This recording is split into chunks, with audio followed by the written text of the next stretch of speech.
Hello and welcome to Lost Love Chronicles. Dear listeners, before we get started, drop a quick hi in the comments and let us know where you're tuning in from. Also, if you have any suggestions for us to make the channel better, please let us know. Now let's start with the story. My name is Jason. I'm 30 years old and a software engineer. I didn't grow up with much, so everything I've achieved has been the result of hard work, long hours, and sheer determination. I started at a small tech company, working my way up from the bottom. It wasn't flashy, but I loved tackling complex problems, and it gave me the stability I had always craved. 3 years ago, just before getting married, I was able to buy a modest but comfortable home in a good neighborhood, something I was incredibly proud of. It wasn't just a house. It was a symbol of my independence, proof that I could build a solid future on my own terms. My career was going well. I had a steady income, benefits, and a growing savings account, the kind of security many people my age were still chasing. With my professional life on track, I decided it was time to focus on my personal life. That's when I met Ivy. We were introduced at a friend's party. She was a pediatric nurse at the local hospital, blonde, bright-eyed, with a smile that lit up the entire room. From the moment we spoke, there was an instant connection. We talked for hours, and I was drawn to her intelligence and passion for her work. She could explain complicated medical concepts in such a simple, engaging way that even someone like me, a tech guy, could fully understand and appreciate. She was driven, focused, and seemed to have her life together. She was everything I was looking for in a partner. We dated for a year. It was the kind of relationship people dream about, full of laughter, meaningful conversations, and shared goals. I felt like I had known her forever. When I proposed, she said yes through tears. We got married in her parents' church in a small, intimate ceremony surrounded by close friends and family. I spent 2 months' salary on her engagement ring, a 2.1-carat platinum diamond. It was more than a piece of jewelry. It was a symbol of commitment, of the life I thought we were going to build together. But I had no idea that the life I was so carefully building was a fragile illusion. I didn't know the storm that was waiting for me. I couldn't imagine that everything I believed in was about to come crashing down. To understand the depth of the betrayal, you need to know about my family, specifically my younger brother, Mark, and my mother, Evelyn. Mark is 4 years younger than me. He's always been the golden boy, the charming, handsome, sociable one who could talk his way out of anything and into anything he wanted, especially with my mother. I was the quiet one, the bookworm, the kid who preferred computers and chess over sports and parties. Mark was the athlete. I was the nerd, a walking cliché. My mother, Evelyn, was an elementary school teacher before she retired early. She's always had a soft spot for Mark, too soft, if I'm honest. She called him her sensitive, artistic soul, even though his so-called artistic pursuits mostly involved avoiding responsibility and getting into harmless trouble. I was the brainy one, the hard worker, the one who stayed out of trouble. But no matter what I did, I never felt like I measured up to Mark in my mother's eyes. My father, Ryan, a retired mechanical engineer, was the opposite of her. Logical, methodical, and fair, he treated both of us equally, though I sensed he often struggled to understand Mark's behavior. He taught me practical life skills: how to change the oil in a car, fix a leaky faucet. He respected my work in tech, even if he didn't fully grasp what I did. He was my steady, silent support. Our family dynamic was especially apparent during holidays. I remember one Thanksgiving clearly. Mark showed up 2 hours late, without the dish he had promised to bring, but with a girl he had met the night before. My mother didn't scold him. Instead, she went out of her way to welcome both of them, while I had been helping in the kitchen for hours. My father, ever the quiet observer, just shook his head and discreetly poured me a bit more water, out of Mom's sight. After college, I immersed myself in my career. Mark, on the other hand, drifted from job to job.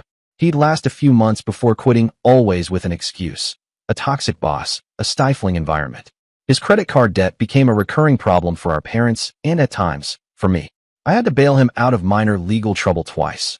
Once for driving with an expired license, and another time for trespassing at an ex-girlfriend's place. I spent nearly $3,000 covering those costs. He promised to pay me back when things got better. They never did.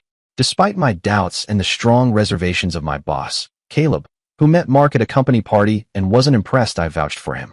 I helped him land a job in the sales department at my company. I assured Caleb I'd keep Mark in line.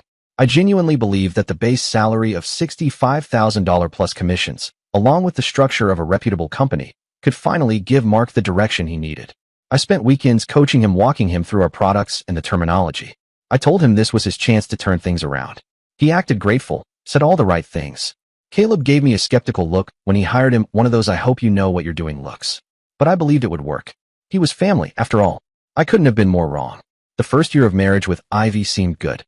We settled into the house and made improvements we both loved. I invested about $8,000 of my savings into renovations, new hardwood floors in the living room, a master bathroom with a rain shower and heated floors, landscaping the backyard. Every cent added value to the house, but more importantly, it made it feel like our home, a place we were building together. We created routines: Sunday breakfasts, midweek date nights, occasional weekends at her parents' lake house. We hosted game nights, took cooking classes, did all the things happy couples are supposed to do. And we genuinely seemed happy. There was comfort and connection between us. We even began talking about starting a family in a year or two. Life appeared to be unfolding exactly as we had planned. Then, about a year into our marriage, I was assigned a major project rebuilding the payment system for a large hospital chain. The irony, considering what was about to unfold involving a hospital, is not lost on me. The project turned out to be far more demanding than I had anticipated. I started working long hours, often getting home after Ivy was already asleep. Weekends became just another extension of the workweek. What was initially meant to be a 3-month assignment stretched into 6. I began missing our Sunday breakfasts, our date nights, everything that had once been routine. But I knew how important this project was for my career. Successfully delivering a system for a multi-million-dollar hospital chain would place me on the fast track to becoming a senior architect. It meant a better salary, stock options, and more control over the kinds of projects I'd take on. I explained all of this to Ivy, and she seemed to understand. In fact, she even brought me dinner at the office a few times in the beginning. It was during this period, when I was buried in work, that Ivy became close with Sophia, a traveling nurse from Seattle doing a 6-month rotation at her hospital. By Ivy's own description, Sophia was everything she wasn't: single, carefree, a bit wild. Suddenly, Ivy began going out for girls' nights with Sophia. She'd come home and tell me stories about bars and clubs I hadn't even known existed in our city. I was too focused on my project to notice how much things were shifting. Looking back, the cracks were already forming, but I either didn't notice or chose not to. I thought I was building our future, unaware that the present was quietly falling apart. Things really began to feel off around 4 months before everything unraveled just as the project was finally wrapping up. The system launched, and I was excited to return to normal life with Ivy. But somewhere along the way, what was normal for us had been redefined without me. Ivy's schedule grew erratic. She had always worked predictable 12-hour shifts, 3 days on, 4 days off. But now she was picking up extra shifts or spending more time with coworkers. When I asked, her explanations kept changing. The hospital was short-staffed. A friend needed her. Sometimes she mentioned someone named Amber. Other times, it was just a coworker going through a tough breakup. One evening, as part of my usual routine, I checked our bank statements and noticed a new pattern. Ivy had been withdrawing $200 in cash every week for the past 2 months.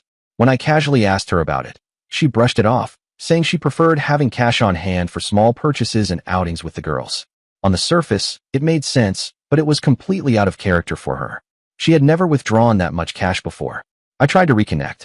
I suggested a weekend getaway to celebrate the successful launch of my project, but she said she couldn't get the time off. I offered to cook her favorite dinner, but she texted me at the last minute saying Sophia needed her urgently. A more suspicious person might have started putting the pieces together right then, but I was still operating from a place of trust. After all, 6 years of building enterprise systems had taught me not to jump to conclusions, to look for multiple data points before calling something a bug. I felt I needed more proof. Then came the issue with her phone. I began to notice her constantly texting with a faint smile on her face, but the moment I walked into the room, she'd flip the phone over or tuck it away. When I asked who she was talking to, she'd tell me it was just the workgroup chat. Her evasiveness was frustrating, but again, I told myself, everyone deserves their privacy. After I got Mark the job at my company, he started joining the office happy hours more frequently. Ivy began coming along too, saying she wanted to support both of us. There was one night in particular, at a bar styled like a vibrant cantina, that still haunts me. I got caught up talking with a client who showed up unexpectedly and was stuck on the other side of the place for about 45 minutes. When I finally managed to break away, I found Ivy and Mark tucked into a corner, deep in conversation, their heads nearly touching. They both flinched slightly when I approached. Mark quickly launched into a story about a contact at Ivy's hospital, saying they were discussing a potential sales opportunity. It sounded believable on the surface. What didn't sit right was the way Mark's hand lingered on Ivy's arm, or the way her cheeks were flushed, that same glow I remembered from the early days when we first started dating. Still, this was my brother and my wife. I pushed the doubts aside, chalked it up as a strange but isolated moment. It was too painful to consider any other possibility. Mark also began showing up at our house unannounced.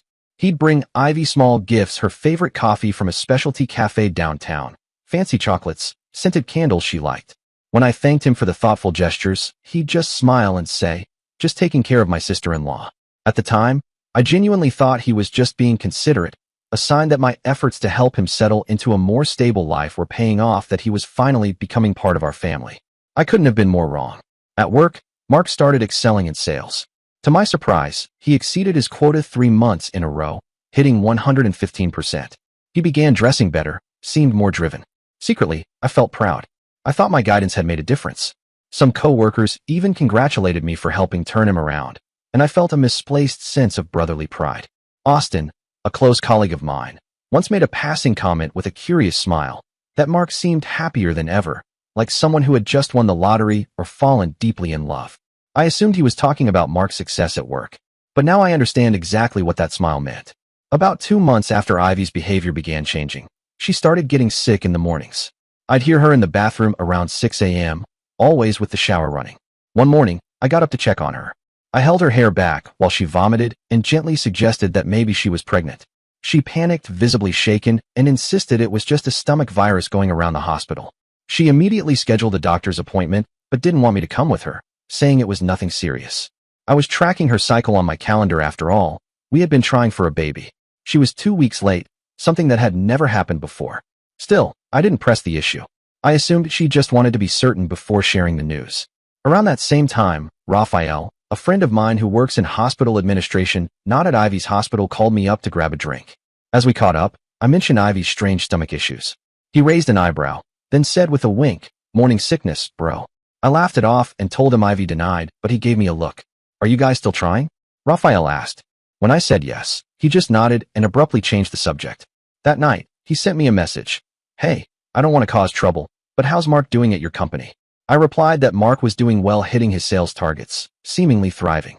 Raphael never elaborated on why he asked, but his question, along with what I'd seen at the bar and Ivy's increasingly strange behavior, planted a persistent seed of doubt in my mind. At the same time that my suspicions at home were growing, my mother, Evelyn, also began acting oddly. Instead of calling our home landline like she always had, she started calling Ivy directly on her cell.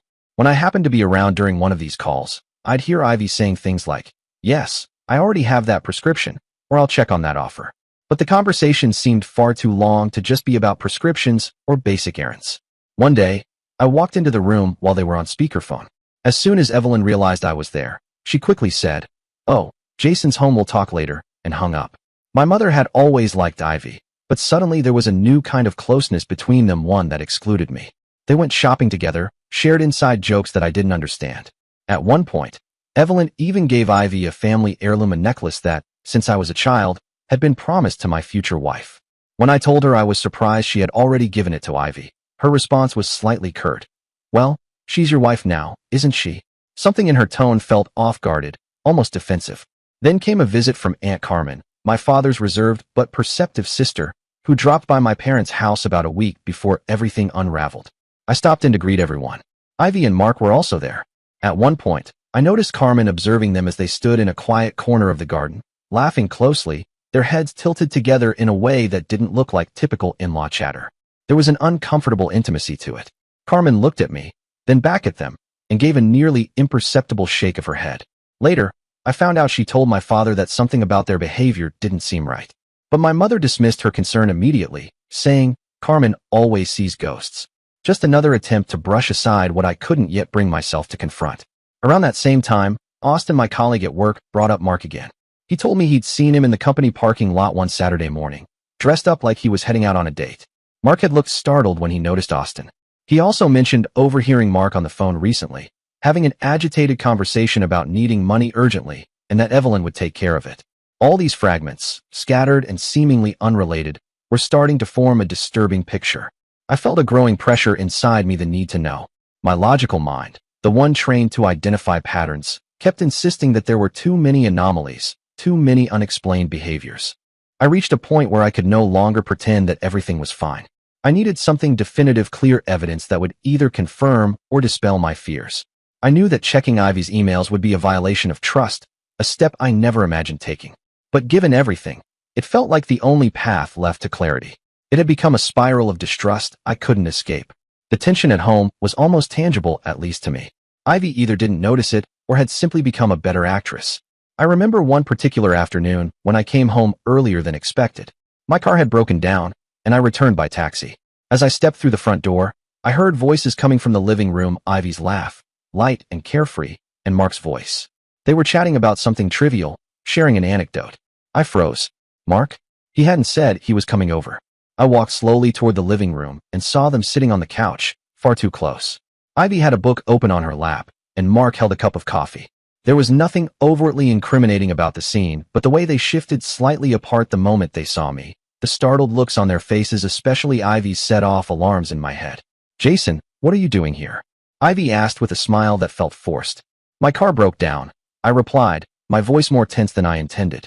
Mark stood awkwardly, spilling a bit of coffee. Yeah, I was just nearby, and thought I'd stop in to say hi. He mumbled, clearly uneasy. He lingered for a few more minutes, conversation strained, before quickly making up an excuse and leaving. Afterward, Ivy behaved as though nothing had happened. But that image, the closeness, the quick separation, the surprise lodged itself deep in my mind. Another piece added to the growing pile of unease. Not long after, Austin reached out to me again. This time he was more direct.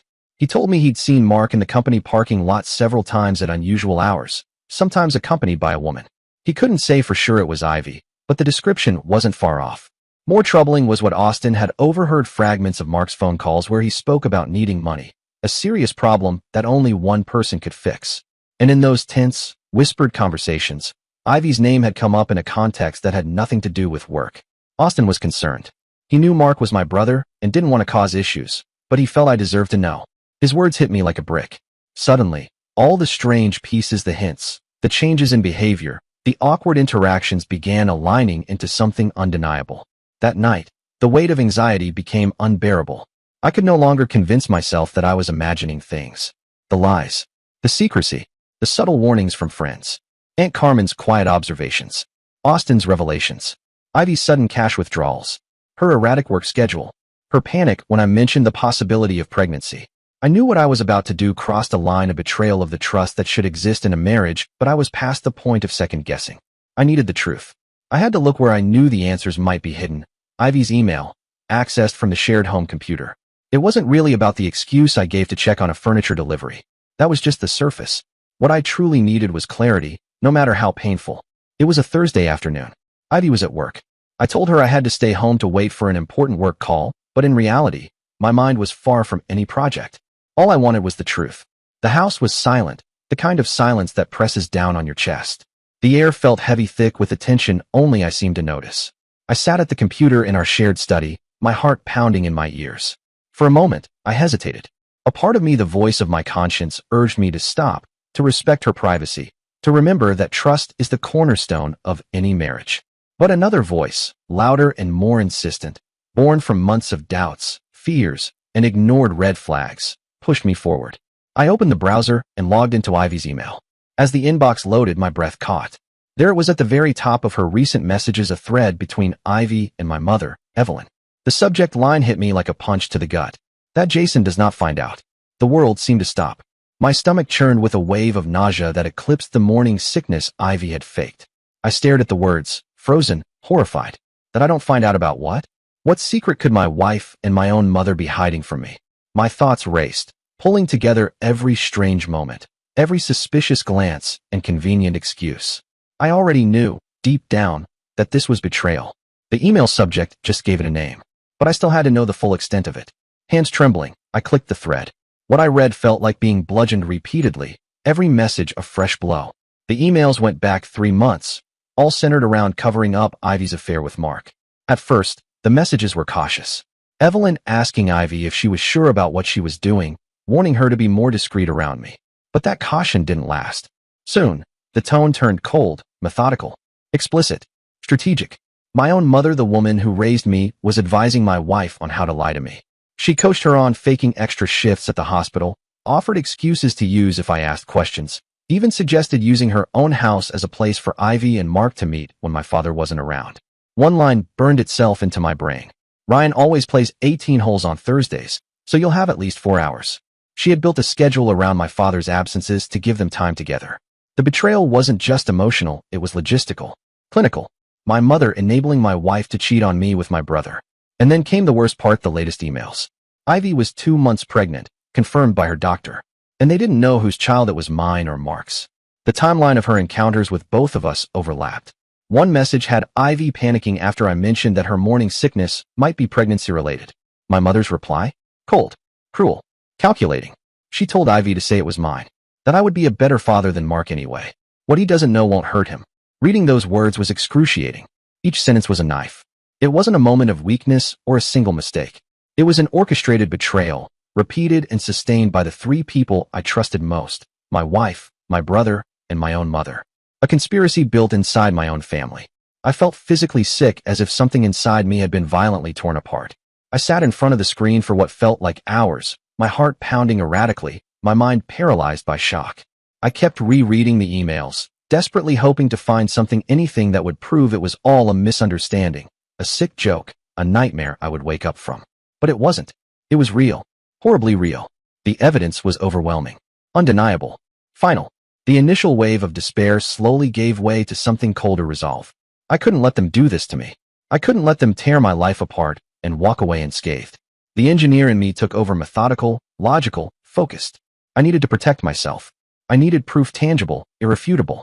I took screenshots of every email, saved the entire conversation to a USB drive, and printed the most damning ones, the ones that outlined the affair, the pregnancy, the doubt about paternity, and, most painful of all, my mother's role in it. My hands trembled, but my mind was crystal clear. I had a task now, and I would see it through.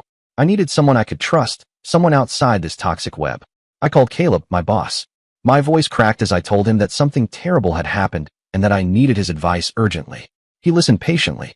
I gave him the basics: Ivy, Mark, my mother, the betrayal, the pregnancy. He didn't downplay it or give me false comfort. His response was firm, immediate, and full of genuine concern. Jason, you need a lawyer now. And don't confront them yet. Not until you've protected yourself. Caleb knew a top-tier divorce attorney, Samantha Gomez, from his own experience. He called her right there from my living room, putting the phone on speaker. Samantha's voice was calm and professional as she listened. Once I laid out the situation, she walked me through my legal position. Since we lived in a state where infidelity carried legal weight in divorce proceedings, and I had solid evidence, I was in a strong position. Most importantly, she pointed out that the house was mine. I had purchased it before the marriage, and the same applied to the bulk of my investments and savings. Her advice was clear and urgent: secure your finances today. Caleb didn't hesitate. He offered to take me to the bank. I sat in the passenger seat, the folder of emails on my lap, still dazed by everything but immensely grateful for his steady presence. In a moment where everything felt like it was crumbling, Caleb was a lifeline. At the bank, I followed Samantha's instructions. I moved the majority of our joint funds into a personal account in my name. I deliberately left $2,000 in the joint account, enough to show that I wasn't being vindictive, but far from enough to fund a fresh start for Ivy and Mark. The remaining $80,000 went into my separate account. I also contacted my investment firm to ensure that my premarital assets, about $115,000 across various funds, were correctly documented as separate property. It was a cold, calculated process, a stark contrast to the emotional chaos raging inside me. It felt like I was dismantling the structure of my life piece by piece, but at the same time, I was building a fortress. When Ivy walked through the door that evening, I had already set the legal and financial wheels in motion. Samantha was already working on drafting the divorce papers. Caleb had helped me pull myself together at least enough to maintain a facade. The hardest part was acting like everything was normal. "How was your shift?" I asked, my voice surprisingly calm. "Exhausting," she replied, launching into a detailed story about a supposed crisis in the emergency room, a story I now knew was a complete fabrication. I listened to her lie, thinking of the emails that confirmed she had spent that very day at my mother's house with Mark. It was excruciating. She asked why Caleb's car had been in our driveway earlier. Apparently, the neighbors had noticed there are always eyes watching. I told her we were working on an urgent project, adding another lie to the growing heap. Every untruth I spoke felt like glass in my throat, but I couldn't risk exposing anything yet. I needed more time to lock everything into place and plan my next move. I had to stay strategic. The rage and hurt would have to become fuel, not fire. The following days were unbearable. I was living a double life. I went to work, spoke with colleagues, and acted like everything was fine. Austin continued dropping subtle hints about Mark, hints I now understood completely. Caleb remained a steady, discreet ally. At home, I wore the mask. Ivy and I made small talk, watched our usual Thursday night series. From the outside, we looked like any couple. Inside, I was crumbling. Every affectionate word, every casual touch, every "I love you" from her felt like a blade. I had become a stranger in my own home, a silent witness to a farce. I used every spare moment to tighten my defenses. I gathered essential documents: passport, birth certificate, titles to premarital property, insurance policies, and moved them to a secure deposit box at a different bank. I canceled our joint credit cards, leaving her with only her debit card linked to the nearly drained joint account. Following Caleb and Samantha's advice, I installed small security cameras in the shared areas of the house: the living room, dining room, and entryway. Legally, it was within my rights since the house was solely mine. The technician came while Ivy was at work, and I gave him a vague excuse about neighborhood issues. The cameras brought me a cold sense of control. If anything went wrong during the inevitable confrontation, I'd have evidence. If they tried to destroy things, steal, or manipulate the narrative, I'd be ready. Then Raphael, a friend from the hospital, messaged me. He apologized for not saying anything sooner. He didn't want to interfere if he was wrong. But he told me he had seen Ivy and Mark together a couple of times at a restaurant near the hospital. Their body language, their eye contact, the way they laughed, it was too intimate, too familiar. They didn't look like just in-laws. He thanked me for letting him know I already knew and offered his full support. That outside confirmation, though painful, cemented what I already understood. This wasn't paranoia. I wasn't imagining it. The final nail came on a quiet Sunday night. Ivy was in the shower. Her iPad was on the coffee table. A text notification lit up the screen. It was from Mark. "I can't wait to see you tomorrow at Mom's. I have a surprise for you." There it was. Proof that the affair hadn't stopped. It was alive, active, and unfolding under my roof every day. Rage coursed through me, not fiery and wild, but cold and controlled. I had made my decision. The confrontation would happen soon, and it would happen on my terms. Early Monday morning, I called my father, Ryan. I asked if he and Evelyn could come to dinner at my place that weekend. I told him I had some exciting news to share with the whole family. He sounded surprised. It wasn't like me to host family gatherings, but he agreed without hesitation. "Are you sure you want to host? Your mother and I can do it," he offered. "Yes, I insist, Dad. It has to be here," I replied, fully aware of the symbolism. It had to happen in my house, the one I built with my own hands, the one they had all defiled. I invited Mark too. Then I told Ivy that my parents and Mark would be joining us for a special dinner. The moment I mentioned Mark's name, I saw it. Her shoulders tensed, her expression faltered. She looked uneasy, anxious. The days leading up to the dinner were excruciating. I watched her closely. She was always on her phone, texting. Her face lit up with that familiar smile that once looked sweet to me and now turned my stomach. I knew she was coordinating stories with Evelyn and Mark, trying to guess what good news I was planning to share. That week, I met with Samantha Gomez twice more. We finalized the divorce documents and reviewed the strategy for the confrontation. She reminded me to stay composed, to not let my emotions get the best of me, and under no circumstances to threaten anyone, especially on camera. Yes, I had told her about the cameras. On Thursday, she called to tell me the papers were ready. I picked them up during my lunch break. Carrying that manila envelope in my backpack felt like carrying a live wire. It was heavy with meaning, with consequence. On the day of the dinner Saturday, I took the afternoon off to prepare. I couldn't bring myself to cook, so I ordered from the upscale Italian place downtown, the one Ivy and Mark both liked. A small, deliberate act of irony. I placed the divorce papers inside a plain manila envelope and set it discreetly on the coffee table in the living room where I planned to start the confrontation. The folder with the printed emails, the evidence, went into a larger envelope. That one was for my father. I checked that the dining room camera was on and recording. The final piece of my plan was a gesture of clarity.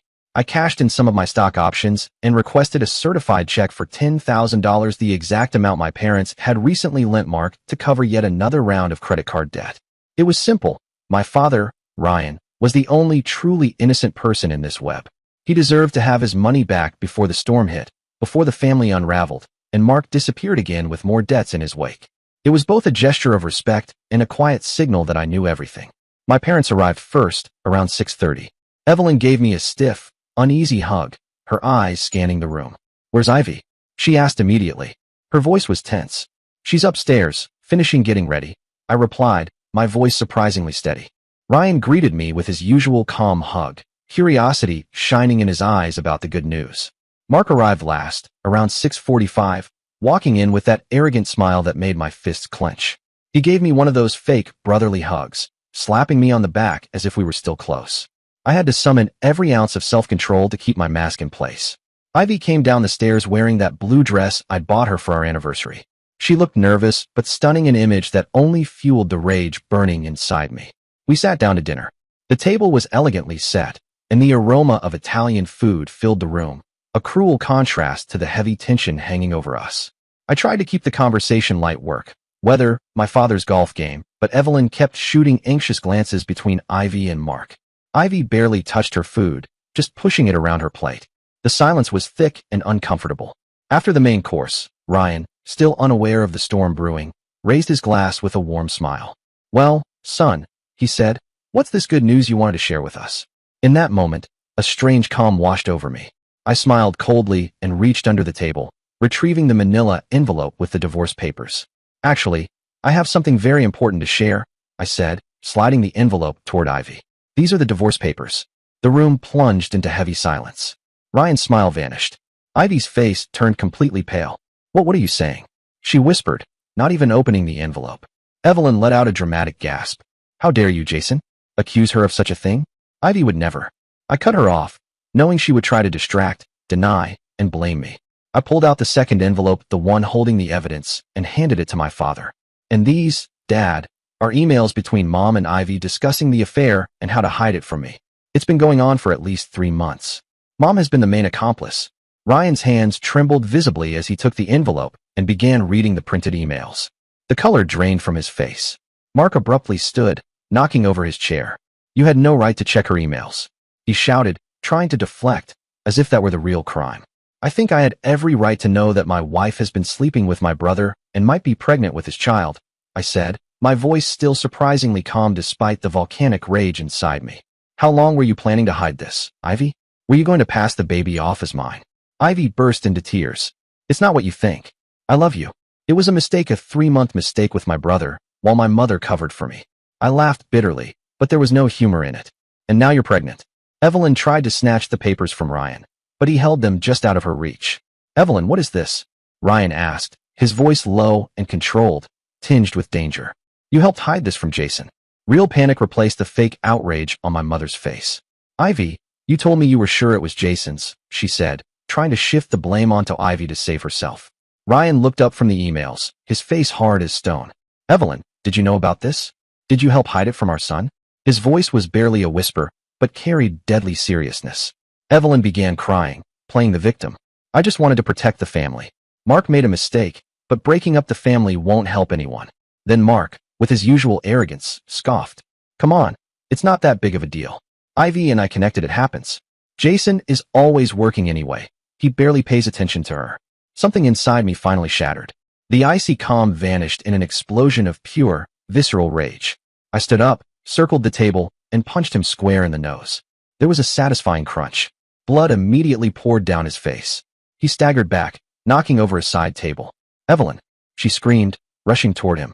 "Jason, what is wrong with you?" Ryan stood up, fury etched into his face like I'd never seen before. "Enough, Evelyn. Our son just found out that his wife and brother betrayed him in the worst possible way, and you're worried about Mark's nose?" He pointed at Mark. "Get out of this house. Right now." Mark, clutching his bleeding nose, glared at us all with hatred. "This isn't over. You'll regret this."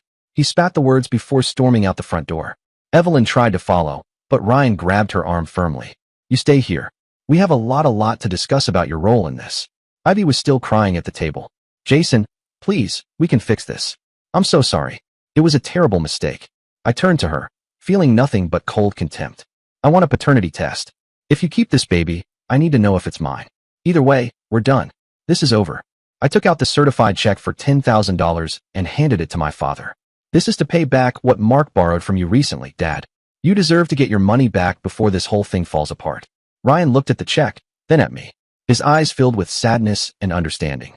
"Son, I had no idea any of this was going on. I'm so sorry." Evelyn continued babbling excuses, saying she only wanted to protect Mark, that she knew it was wrong but thought it was just a phase, that she didn't want to hurt me. Ryan didn't want to hear any of it. His voice was stern and final. "Evelyn, get your coat. You're leaving. We have a lot to discuss privately." The atmosphere in the house shifted the moment they left, leaving a heavy void filled with echoes of screams and buried truths. Ivy and I sat in silence in the dining room, the mess of dinner, Mark's overturned chair, the blood on the floor where he had fallen, a stark physical reflection of the wreckage of my life. After what felt like an eternity, she spoke through her tears, her voice trembling. What will happen now? I looked at her, no longer feeling anger, only a cold emptiness and a desperate need to end it all. Now, I said, my voice flat and emotionless, you pack a bag and leave. The house is mine. It's not marital property. You have until tomorrow to figure out where you're going, but it won't be here. She nodded slowly, head bowed. Then she stood and went upstairs to pack. I sat at the dining room table, surrounded by the remnants of what I once thought was my life, feeling an unexpected calm. The worst was behind me. I had faced the betrayal head-on and survived. I knew the path ahead would be long and painful, but I had taken the first step. From now on, it would be about rebuilding. The following weeks passed in a blur of meetings with Samantha Gomez, the lawyer. We filed for divorce, supported by the evidence of the affair. To my surprise, Ivy moved to a friend's house, not with Mark. I changed the locks the day after the dinner. The paternity test was scheduled for the earliest safe opportunity. Ivy agreed without argument, perhaps clinging to the desperate hope that the baby was mine, that it might change something. But for me, it changed nothing. Trust was shattered. Betrayal was undeniable. The next 6 months dragged on in limbo. Divorce proceedings moved slowly. Ivy and I had minimal contact, only through our lawyers. The paternity test was done. We awaited the results. Though, honestly, the outcome no longer mattered. Whether or not the child was biologically mine, it was a product of my wife and brother's betrayal, a constant, painful reminder of my mother's role in it all. I focused on rebuilding my life, returning to work with renewed determination. Caleb remained a steadfast friend and pillar of support. Austin told me Mark had been fired shortly after the dinner. Apparently his behavior and complaints had finally caught up with him, landing him in serious trouble. Details were scarce, but it sounded bad. My father, Ryan, and I had difficult conversations. He was deeply disappointed in Evelyn and Mark. Our relationship grew stronger, bonded by the shared pain of family betrayal. Evelyn tried reaching out a few times, sending messages that swung between self-defense and veiled guilt, but I ignored them. I wasn't ready to forgive or even talk to her. I began to feel a sense of calm returning. My house felt like a refuge again. I accepted the losses. The life I had planned was gone, but I was building a new one, grounded in honesty and self-preservation. I thought the worst was behind me. How wrong I was. A few weeks ago, 6 months after that dinner that shattered everything, I received a call. It was Evelyn. She sounded cautious at first, asking how I was. I replied in monosyllables. Then she got straight to the point. She told me that she and Mark needed to talk to me about the future of the child. Reluctantly, curious and wary, I agreed. We met in a neutral, public place, and there with an audacity I still struggle to process. They laid out their demand. Evelyn, with a serious expression, said that Mark was not capable of properly caring for the child, that I had stability, and it would be best for the little one to be with me. Mark, looking thinner and more shifty than before, added that he was facing serious legal troubles and needed a substantial amount of money to resolve them and start fresh. Their proposal was cynical and cruel beyond words. They wanted me to take full responsibility for the child, raise him, support him, even give him my last name if necessary, and on top of that, pay for Mark's legal expenses. They argued that family is family, and past mistakes should be forgiven for the sake of the child. I felt a surge of disbelief, rage, and a strange sense of validation. This demand was the logical end point of their selfishness, their boundless entitlement, and my mother's belief that I existed solely to fix Mark's problems. They were asking me to accept responsibility for a child born from their betrayal and to bear the cost of my tormentor's mistakes. I looked at my mother and brother, and for the first time, I felt neither pain nor uncontrollable fury. Instead, I was filled with cold, absolute resolve. In a firm, clear voice, I refused their demand. I told them I would never take care of that child. It was their responsibility. I made it clear I would never pay a single cent of Mark's debts. I reminded them they had destroyed our family with their lies, and I would not let them use, manipulate, or ruin my life any further. Then I stood up and walked away, leaving them stunned by my refusal. This demand, the sheer audacity of it, is why I am sharing all of this with you, so you understand the depth of the betrayal and the extent of their cynicism. This is how I process what happened, how I draw a line under it, how I make sure I do not carry this burden alone. The road ahead remains uncertain. The child's future is their responsibility. A year later, the divorce was finally finalized. I was free from the lies, the betrayal, and the toxic ties that had once bound me. Mark, meanwhile, was left to struggle with his own mess, tangled in conflicts with my ex-wife and haunted by the consequences of his choices. I cut all ties with my mother.